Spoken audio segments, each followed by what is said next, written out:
it is very late in the same day that I finished the Two Towers, and now I have finished The Return of the King, which is the last portion of Lord of the Rings. I'm not super familiar with all of the extended pieces, so eventually I could do those.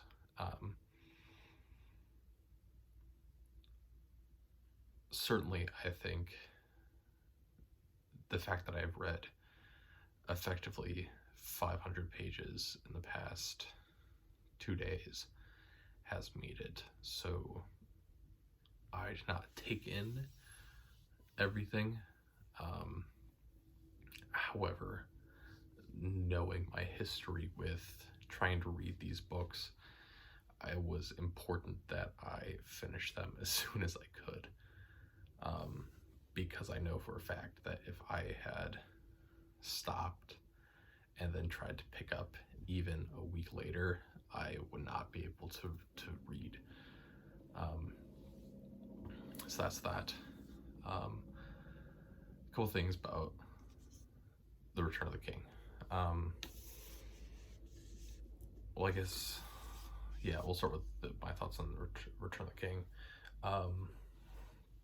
I think does a fine job kind of encapsulating kind of this ending of really the ring bearers stories, right? But then also the entirety of what does it mean to have been part of this fellowship, right?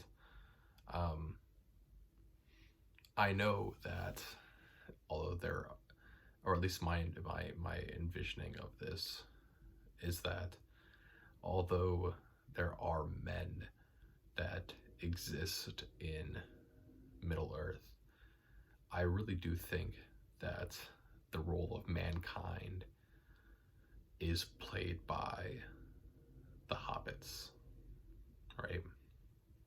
And it's this idea of like the indomitable kind of human mindset in which humans are able to will themselves beyond basically anything if they're able to will themselves to do it, right? It is the same kind of thing of constantly overcoming the odds, but there's a reason why we are so in love with that idea, and it's because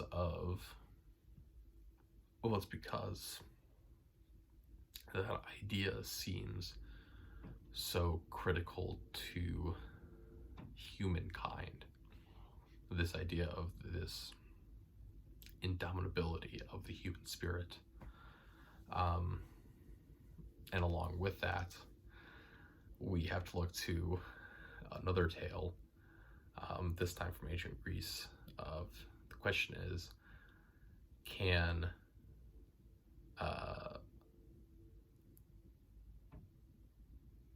well, what's his name?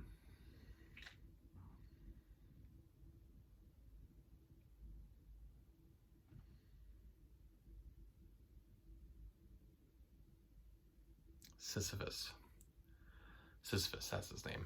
Can Sisyphus ever be happy? Sisyphus, of course, is the person who was fated to roll the boulder up the hill for all eternity. And certainly there are a lot of takes on this, right? And I think it is hard to say that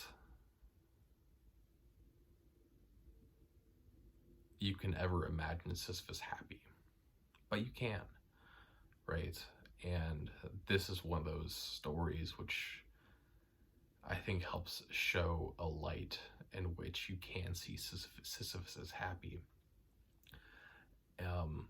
but it's reliant on this idea that at the end,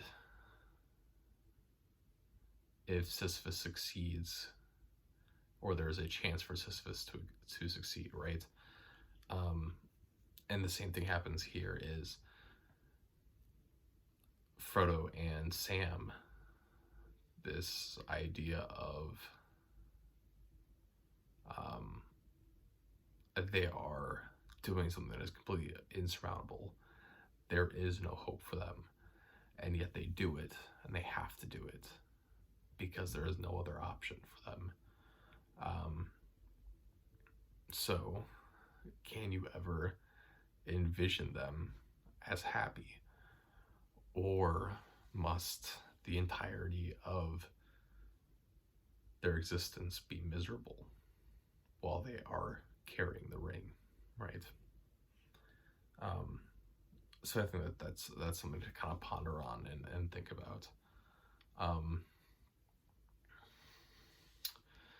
Things about this, a lot of it comes from the ending, a series of things. Eowyn. Finally, we get some probably the greatest line in all of Lord of the Rings, which is the Nazgul saying, "No man can kill me," and then Eowyn pulling the 90s skier, takes the helmet off, for I am no man.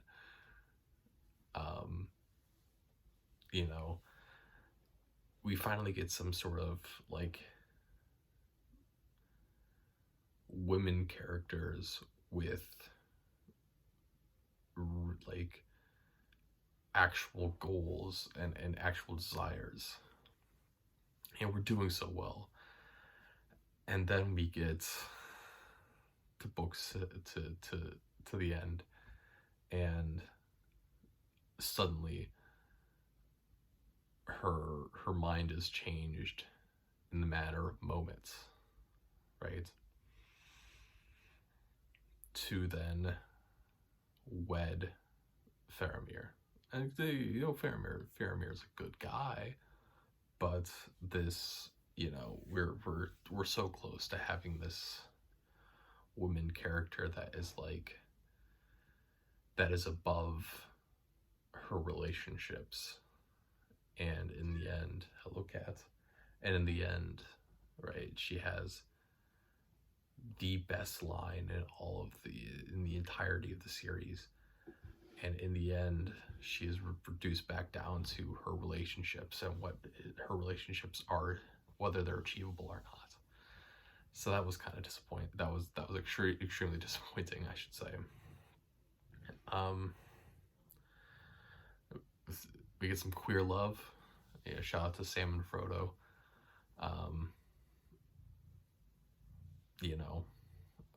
Certainly I read that they're gay, but I don't think there's a whole lot to say on that.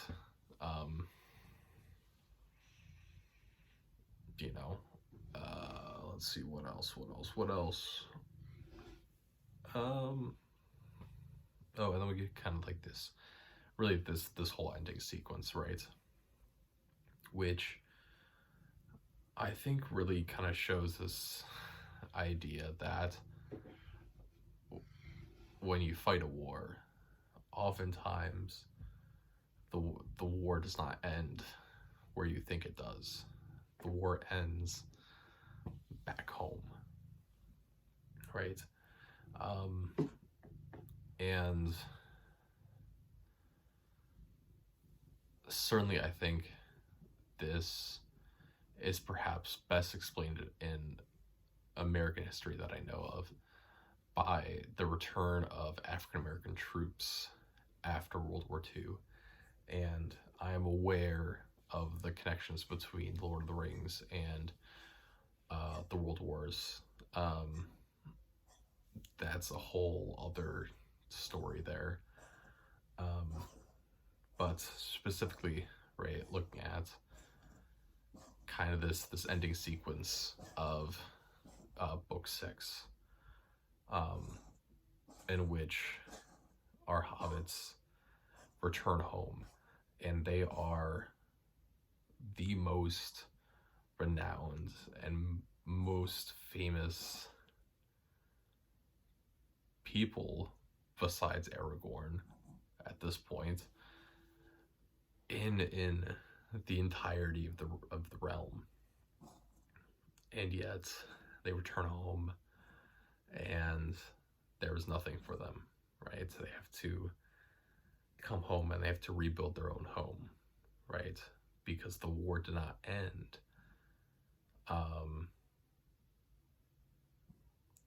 The war did not end in Mordor. The war ends in the Shire, right?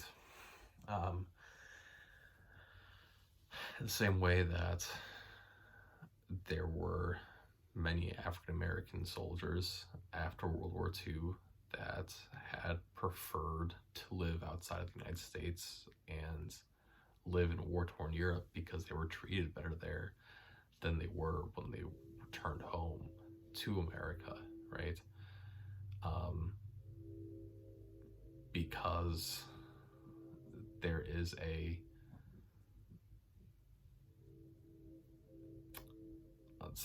what's the best way? There is a hypocrisy that exists, right?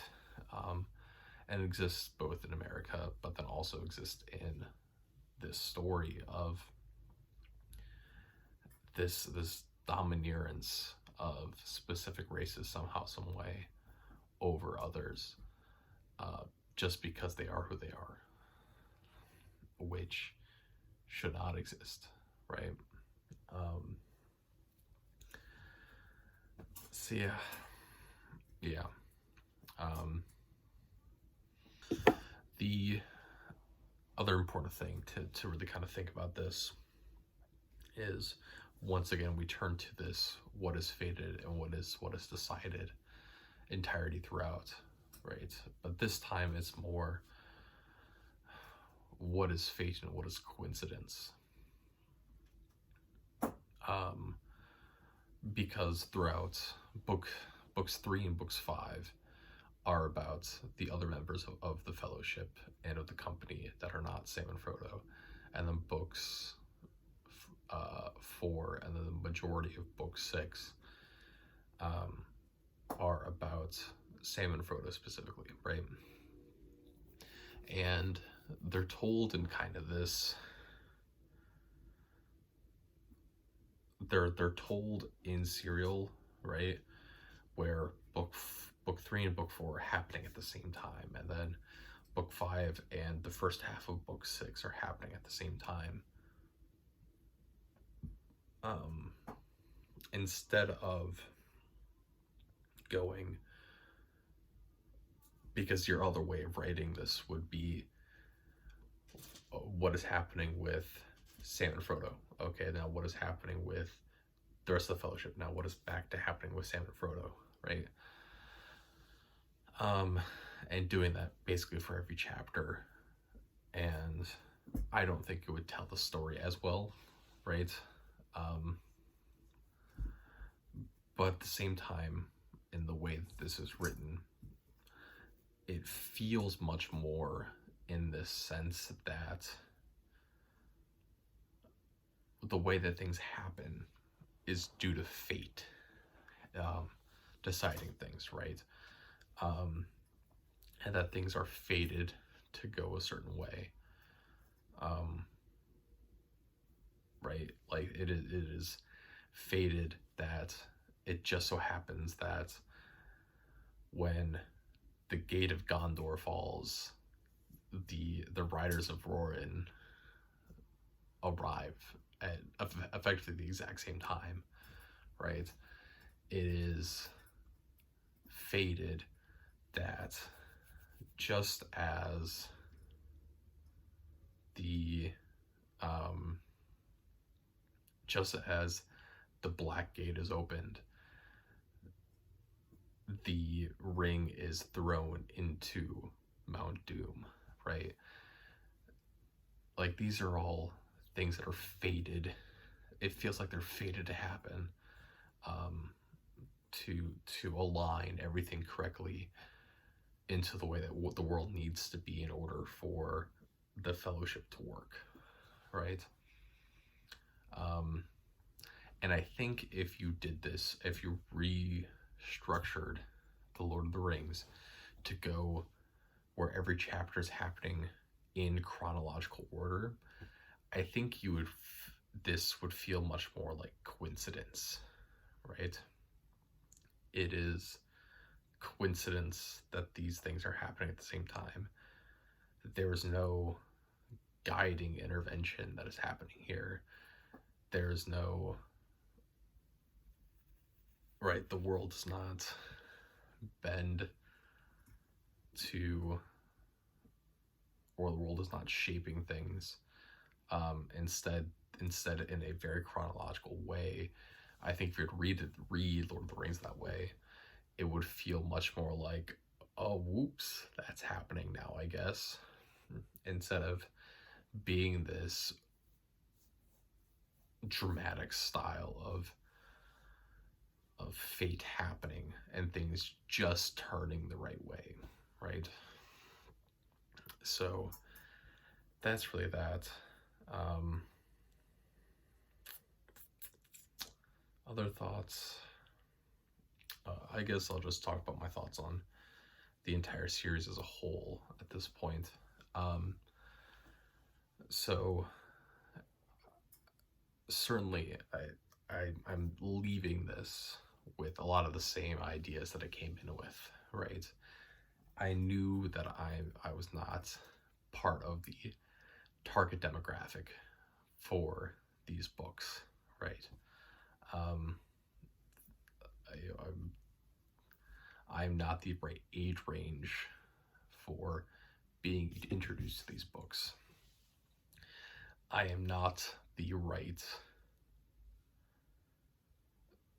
I'm not a fan of this style, right? Of this fantasy world building. I'm just not. And yet I do genuinely enjoy these books, but I am taken aback by all of the other world that exists here, and I don't if it were not for me doing this, I don't think I would ever read these books, right? If it did not so happen that I happened to own these books, because I don't even remember how I got to own these books, because I certainly didn't buy them. However, I ended up getting these books. There would be no other reason for me to read this. And there is no other situation in which I would feel like I would enjoy these books unless I sat down and read them all in a row in a short amount of time, like I have just done. I think I read The Hobbit and all the Lord of the Rings in 6 days at best. And if it were not for that, I don't know if I would enjoy these in the same way. And I think a lot of it just comes from this needing to understand all of these other background characters and all these other issues and situations that are going on in the background that we just kind of hear whisperings of somewhere, or some very small thing that happens or is slightly mentioned suddenly becomes tied in later, but it's important that you remember this one thing that happened pretty early on, 1,000 pages ago and 6 stories ago. Um, but yeah. Um,